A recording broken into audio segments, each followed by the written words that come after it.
మేడ్చల్ జిల్లా Jawahar Nagar municipal corporation పరిధిలో బుధవారం రోజున నూతనంగా ఏర్పడిన ఫేజ్ 2 బీఆర్ఎస్ కమిటీ అధ్యక్షులు జక్కుల భాస్కర్ ఆధ్వర్యంలో ఈరోజు మాజీ మంత్రి కల్వకుంట్ల తారక రామారావు పుట్టినరోజు సందర్భంగా బీఆర్ఎస్ నాయకులు, ఉద్యమకారులు అందరూ కలిసి కేక్ కట్ చేసి ఘనంగా పుట్టినరోజు వేడుకలు జరుపుకున్నారు.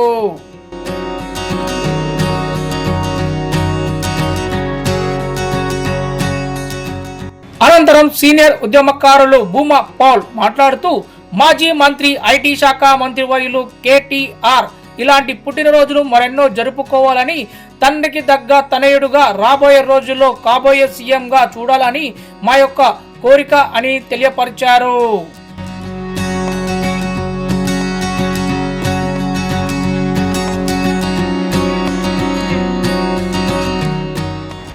ఈ కార్యక్రమంలో పాల్గొన్న వారు కోఆప్షన్ మెంబర్ భూమా విజయ పౌల్, బీఆర్ఎస్ కార్యకర్తలు, ఉద్యమకారులు తదితరులు పాల్గొన్నారు.